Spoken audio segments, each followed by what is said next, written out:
நல்லது, ஒத்த பாறக்கல்லு உடம்புக்கு நல்லது, பச்சை வெங்காயம் படுக்கைக்கு நல்லது. கொஞ்சலாமா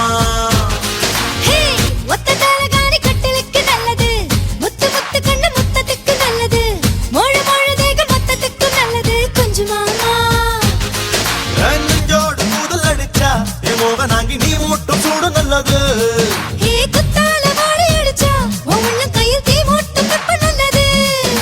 மோட்சங்கு காலமும் முன்னேறி செல்லவும் இல்லாத ஆடை நல்லது.